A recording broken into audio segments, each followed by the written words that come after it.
사도신경으로 신앙 고백하시겠습니다.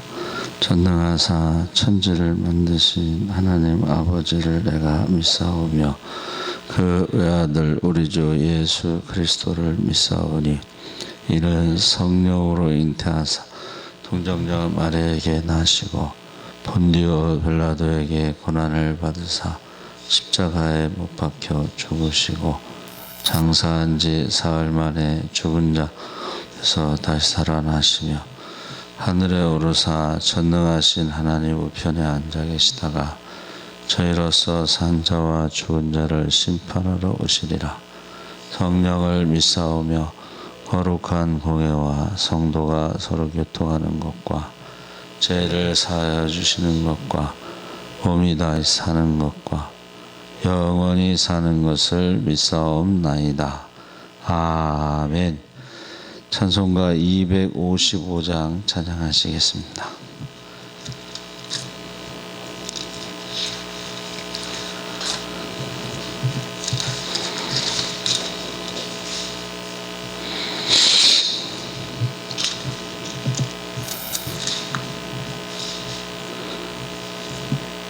찬송가 255장 1절 찬양하시겠습니다.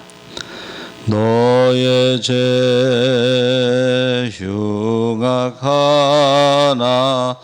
눈과 같이 희겠네. 너의 죄 흉악하나 눈과 같이 희겠네. 죄의 빛 흉악하나 희게 되리라. 주홍빛 같은 내 죄 주홍빛 같은 내 죄 눈과 같이 희겠네.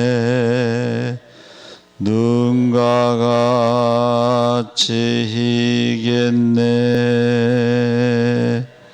아멘. 하나님의 말씀은 느헤미야 9장 27절에서 31절까지 말씀을 보겠습니다.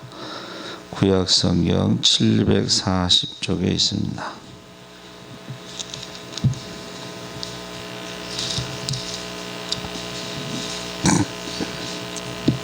느헤미야 9장 27절에서 31절까지 740쪽에 있습니다. 우리 다 같이 읽겠습니다. 그러므로 주께서 그들을 대적의 손에 넘기사 그들이 공고를 당하게 하심에 그들이 환난을 당하여 주께 부르짖을 때에 주께서 하늘에서 들으시고 주의 크신 긍휼로 그들에게 구원자들을 주어 그들을 대적의 손에서 구원하셨거늘 그들이 평강을 얻은 후에 다시 주 앞에서 악을 행함으로 주께서 그들을 원수들의 손에 버려두사 원수들에게 지배를 당하게 하시다가 그들이 돌이켜 주께 부르짖음에 주께서 하늘에서 들으시고 여러 번 주의 긍휼로 건져내시고 다시 주의 율법을 복종하게 하시려고 그들에게 경계하셨으나 그들이 교만하여 사람이 준행하면 그 가운데에서 삶을 얻는 주의 계명을 듣지 아니하며 주의 규례를 범하여 고집하는 어깨를 내밀며 목을 굳게 하여 듣지 아니하였나이다. 그러나 주께서 그들을 여러 해 동안 참으시고 또 주의 선지자들을 통하여 주의 영으로 그들을 경계하시되 그들이 듣지 아니하므로 열방 사람들의 손에 넘기시고도 주의 크신 긍휼로 그들을 아주 멸하지 아니하시며 버리지도 아니하셨사오니 주는 은혜로우시고 불쌍히 여기시는 하나님이심이니이다. 아멘.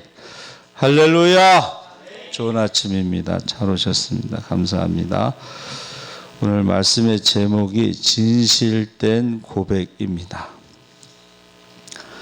본문은 느헤미야서에 이야기하는 핵심적인 주제를 다루고 있습니다.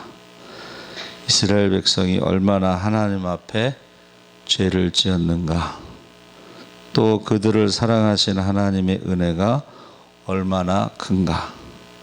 성벽 재건뿐만 아니라 그들의 온 역사를 통하여 느헤미야서는 재조명하여 우리에게 이야기하고 있습니다.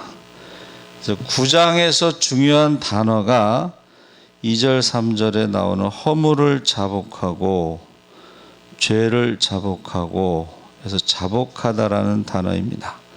그러니까 성벽 재건을 하나님의 은혜로 기적적으로 재건을 하고 그 앞에서 성경을 읽기 시작합니다. 성경을 읽기 시작하는데 아마도 아침부터 12시까지 읽을 때에 모세오경을 읽은 것으로 생각하고 있습니다.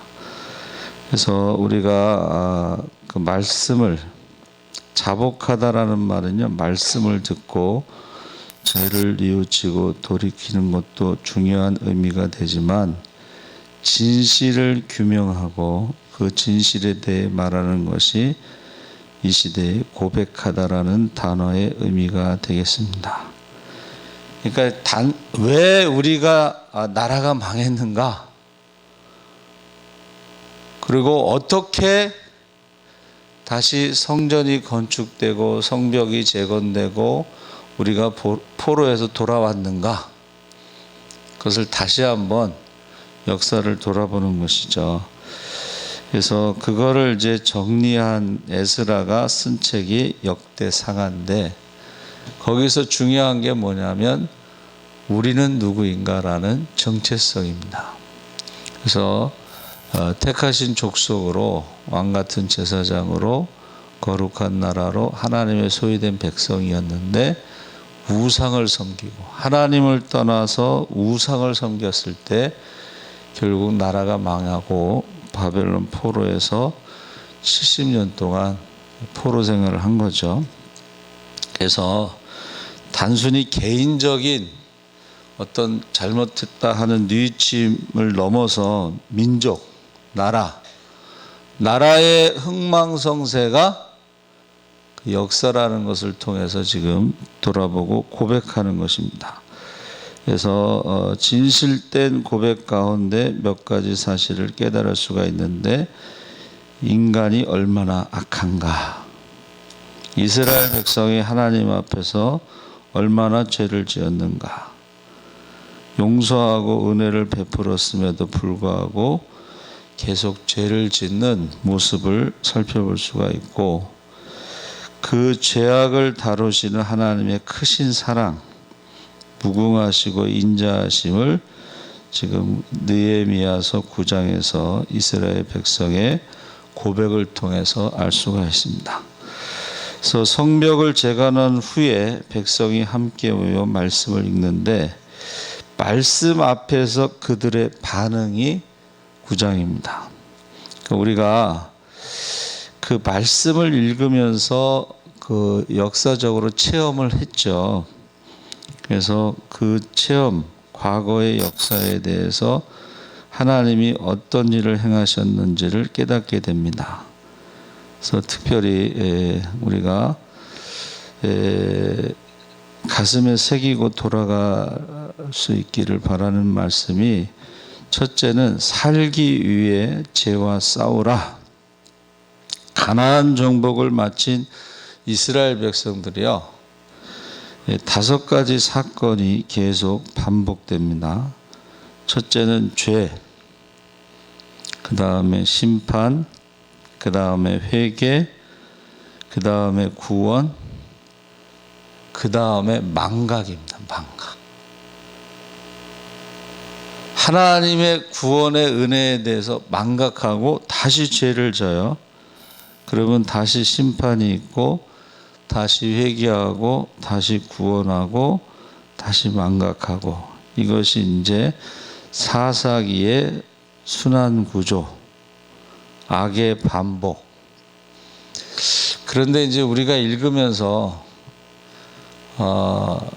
저희 모교의 선배 형이 이제 서울대를 다녔었는데 어떻게 이스라엘 백성들이 이렇게 반복해서 죄를 짓느냐고 한번 물어본 적이 있어요. 질문한 적이 있어요.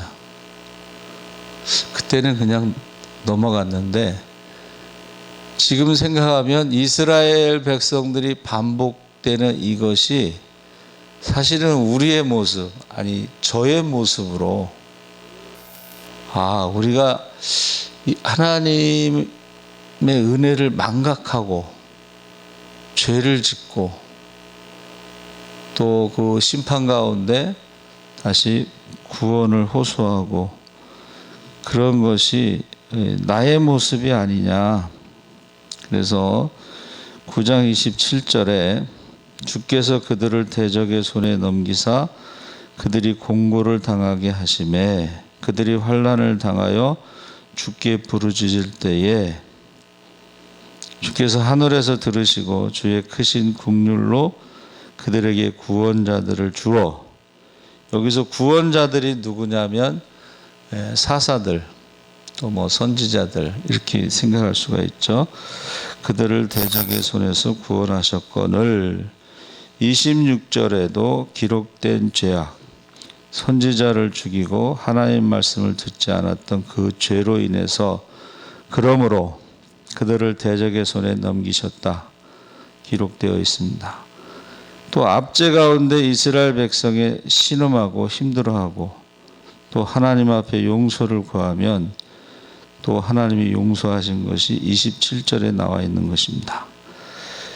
28절에도 그들이 평강을 얻은 후에 다시 주 앞에서 악을 행함으로 주께서 그들을 원수들의 손에 버려두사 원수들에게 지배를 당하게 하시다가 그들이 돌이켜 주께 부르짖음에 주께서 하늘에서 들으시고 여러 번 주의 국률을 건져내시고 국률로 건져내시고.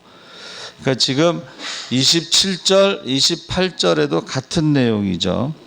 은혜를 망각한 이스라엘 백성들이 하나님 앞에 다시 죄를 짓습니다. 또 여전히 용서하시고 구원하신다. 그래서 주께서 하늘에서 그들의 기도를 들으셨다 그랬습니다.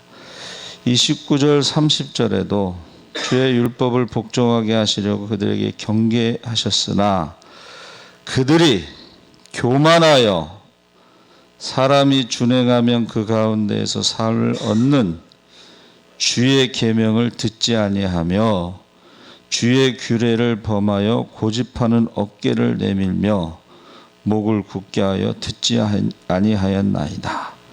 그러나 주께서 그들의 여러 해 동안 참으시고 그들을 여러 해 동안 참으시고 또 주의 선지자들을 통하여 주의 영으로 그들을 경계하시되 그들이 듣지 아니하므로 열방 사람들의 손에 넘기시고도. 그래서 29절 30절에도 같은 내용이죠. 그래서 하나님께서 불순종하는 이스라엘을 심판하시고 그런데 끝까지 그들을 없애지 않으시고 하나님의 사랑이 기록되어 있습니다.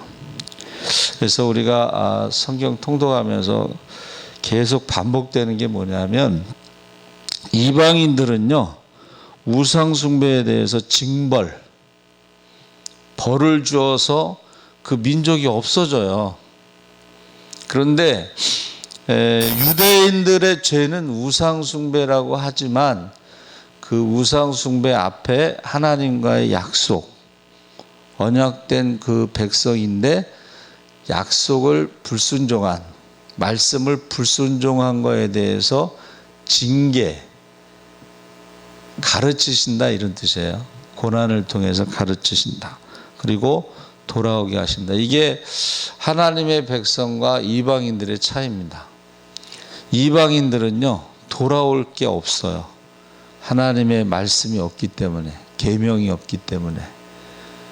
그러니까 유대인들의 죄는 불순종이고 이방인들의 죄는 우상숭배입니다. 그래서 불순종하는 사람 채찍과 사람 막대기와 인생 채찍으로 불순종하는 이스라엘 백성들을 돌아오게 하신다. 그 차이가 있습니다.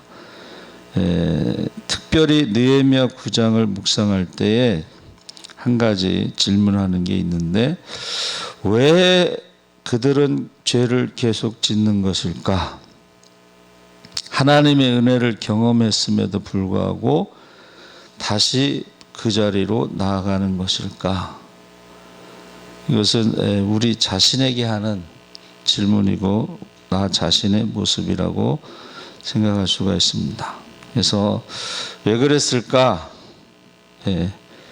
29절 말씀에 그들에게 경계하셨으나, 율법을 복종하게 하시려고 경계하셨으나 그들이 교만하여 사람이 준행하면 그 가운데 삶을 얻는 주의 계명을 듣지 아니하며 주의 규례를 범하여 고집하는 어깨를 내밀며 목을 굳게 하여 듣지 아니하였나이다. 교만과 고집으로 말씀을 듣지 않았다. 이 듣는다는 말은요, 순종하다라는 뜻이 있습니다. 계속해서 죄를 짓는 원인이 하나님 말씀을 듣지 않고 순종하지 않았다. 그래서 레위기 18장 5절에도 내 규례와 법도를 지키라. 사람이 이를 행하면 그로 말미암아 살리라. 나는 여호와이니라. 그래서 29절은 레위기 18장 5절을 생각하며 기록된 것이 아닐까 생각할 수가 있습니다. 그래서 이스라엘 백성이 하나님의 말씀을 듣는 가운데 죄를 깨달았는데, 깨달으면서 기억했던 것이 무엇인가? 그래서 그 기억하는 것이 순종하면 사는 것이고 순종하지 않으면 죽는 것이다. 그래서 준행하였을 때의 삶을 얻게 되리라. 그렇지 않았을 때에는 죽는 것이다. 그래서 하나님 말씀에 불순종하는 것을 우리가 죄라고 얘기했을 때, 이 죄에 대한 싸움, 이 싸움에 져도 되고 이겨도 되고 그런 의미가 아니죠. 반드시 죄와 싸워서 이겨야 되는데 우리가 거기에 대해서, 죄에 대해서 너무 쉽게 생각한다는 거예요. 그러니까 관행이다. 지금까지 그렇게 해왔다. 남들도 그렇게 한다. 이 말은 하나님을 두려워하지 않는 사람들의 모습이에요. 우리는 하나님을 두려워하는 백성이고 자녀죠. 그래서 우리는 죄와 싸워야 한다. 살기 위해서. 죄의 싹은 사망이기 때문에 살기 위해서. 그래서 끝까지 우리가 죄를 짓지 않도록 죽느냐 사느냐 반드시 우리가 이겨야 되는 것입니다. 그래서 사람들이요, 의외로 죄에 대해서 무지하다, 죄를 지어도 괜찮다, 느낌이 없다, 이게 요새 내로남불이라. 내가 하면 로맨스고 남이 하면 불륜이라고. 죄에 대해서, 자기에 대해서 너무 관용을 베푸는 거죠. 그래서 가인에게요, 하나님이 경고했습니다. 대문 앞에 죄가 엎드려서 너를 기다리는데 너는 죄를 다스리라. 경고를 했는데 그 말씀을 듣지 않고 아벨을 죽였어요.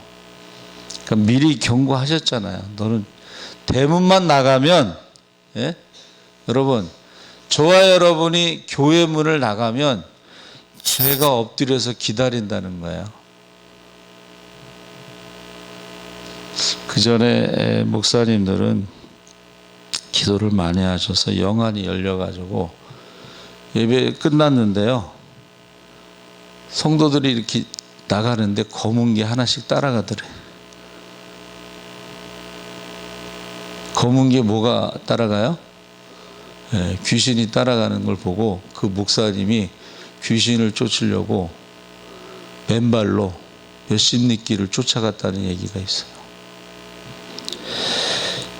죄가 생명과 직결되는 것입니다. 죄의 싹은 사망입니다. 그래서 죄와 싸워서 이겨야 된다. 그래서 우리가요, 그 암에다가 어떤 목사님 비유를 했어요. 암세포가 굉장히 작은 거예요. 우리 다 암세포가 있는데 예방하지 않으면 그게 자라서 결국 생명을 빼앗는 것처럼 죄도 바로 암세포와 같다. 그래서 어떻게 해서 이길 수 있느냐? 갈라디아서 5장 16절 17절에 너희는 성령을 따라 행하라. 그리하면 육체의 욕심을 이루지 아니하리라.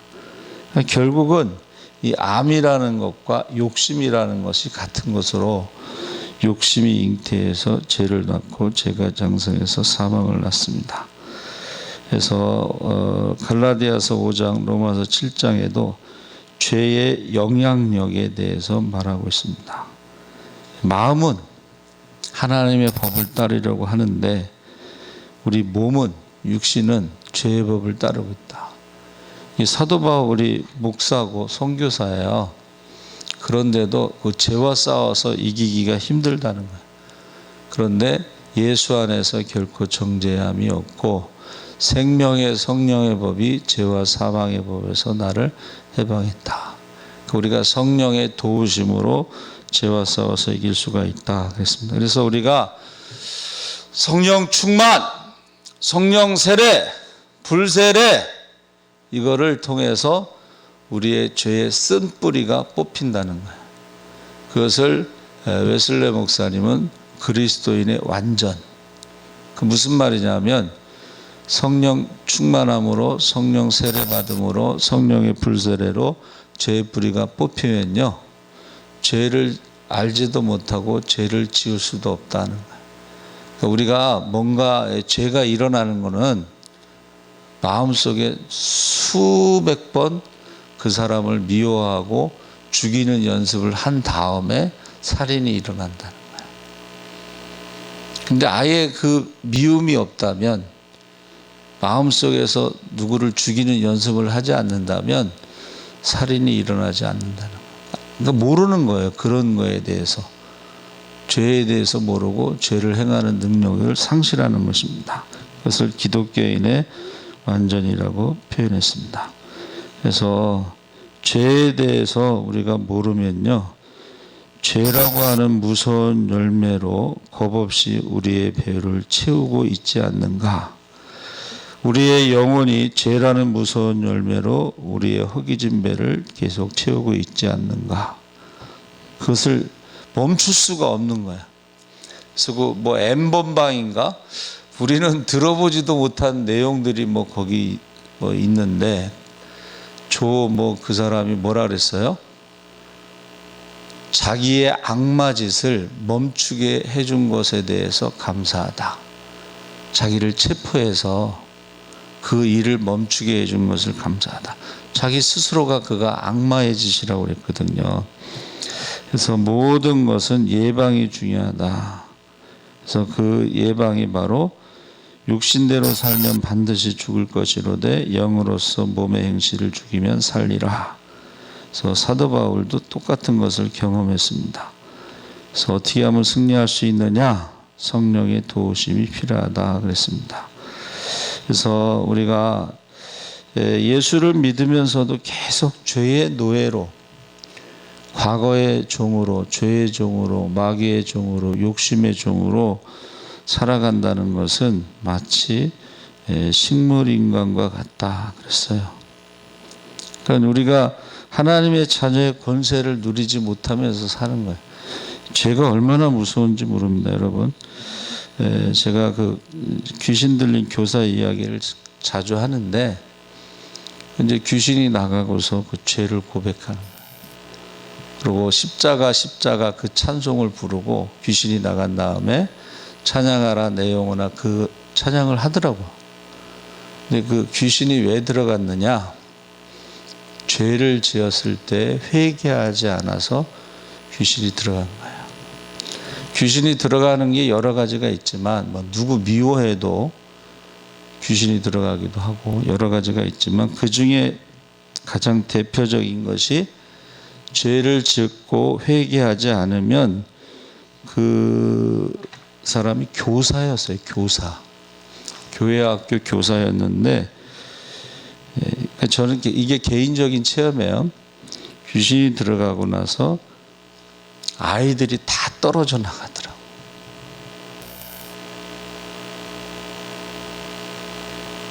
귀신이 들어가고 나서. 그래서 저는 그걸 잊을 수가 없습니다. 제가요, 어제 아주 충격적인 걸 들었는데, 태국 선교사님이요, 서울의 7,000교회 중에 2,000교회가 예배를 중단했다. 경기도 10,000개의 교회 중에 4,700교의 교회가 예배를 중단했다. 선교사를 나가기 전에요, 혼자 예배 드리는 훈련을 합니다. 선교사로 나가면 뭐 갑자기 예수 믿는 사람이 몰려오는 게 아니잖아요. 한 달이든 1년이든 혼자 예배 드리는 훈련. 비대면이든 뭐든 아무도 없어도 혼자 예배 드리는 게 중요하거든요. 근데 예배 중단이라는 숫자가 서울에서는 7,000교회 중에 2,000교회, 경기도는 10,000교회 중에 4,700교회. 경기도는 굉장히 심해요. 공무원들이 빨간 딱지를 교회 문에다 붙이고 간대. 예배 드리지 말라고. 이재명 도지사가 자수성가한 사람, 성공한 사람이에요, 세상적으로는. 그런데 교회에다가 예배 드리지 말라고 빨간 딱지 붙인 거는 반드시 심판이 있을 겁니다. 그는 반드시 지옥에 갈 겁니다. 근데 문제는 예배를 중단하고 혼자라도 예배를 드리지 않는 교회가 혼자라도 예배 드려야죠. 근데 예배를 중단한 교회가 경기도는 핍박이 심해서 그런지 10,000교회 중에 4,700교회. 그래서 여러분, 이거 심각하게 받아들여야 돼요. 그렇죠? 북쪽에서는 목숨을 걸고 예배를 드리는데, 그래서 예레미야 9장 1절에요. 예레미야가 주야로 고급한다. 나라가 망하게 생겼으니까 소리내서 운다. 그래서 주야로. 눈물의 선지자죠. 그래서 이게 혼자 예배를 드리는 것이 굉장히 중요해요. 혼자라도. 목사님 혼자라도 예배 드려야죠. 설교를 해야죠. 개척교회 뭐 성도들이 새벽에 막 나와요?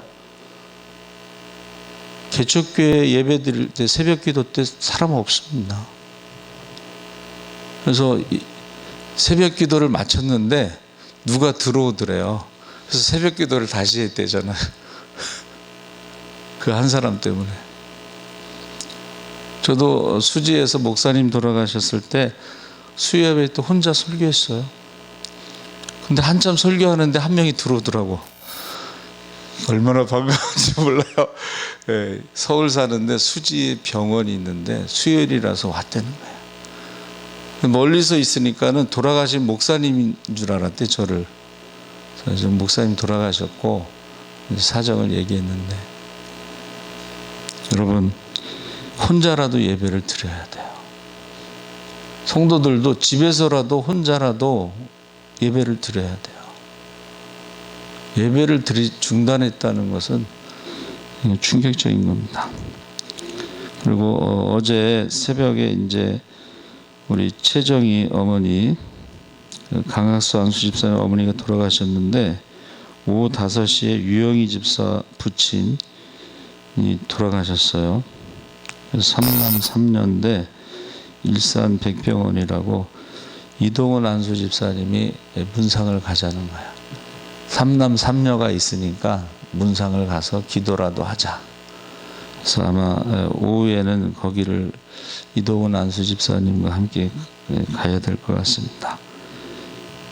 여러분, 저와 여러분이요, 죽은 자를 위해서 문상 가는 거 아닙니다. 죽은 자를 위해서 예배 드리는 게 아닙니다. 우리는 산자를 위해서, 남은 가족들을 위해서 예배드리고 문상 가는데, 천주교는 연옥교리가 있고 불교에는 천도제가 있죠. 죽은 자를 위한 그런 교리예요. 죽은 자. 그러니까 죽은 자를 좋은 곳에 보내달라고 천도제 그냥 드리는 게 아니고 다 돈 줘야 됩니다. 그래서 어느 집사님이 이제 신앙이 좀 없어서 그랬는지 절에다 모시려고 어머니를 절에다 모시면은 납골당처럼 모시는 걸로 끝나는 게 아니고 절에서 제사를 지내기 때문에 돈을 또 줘야 돼요. 이중으로. 그래서 절에다 안 모셨다 그런 말을 하더라고요. 저와 여러분은 산자를 위해서 여러분 기도 많이 해주시기 바랍니다. 하나님 아버지 감사합니다. 성벽을 재건하고 하나님의 은혜로 성벽을 재건하고 포로에서 돌아오고 성전을 재건하며 하나님 말씀을 읽을 때 저들이 고백하고 있습니다. 하나님의 은혜를 망각해서 나라가 망하고 포로 생활을 했다는 것을 저들이 고백하고 있습니다.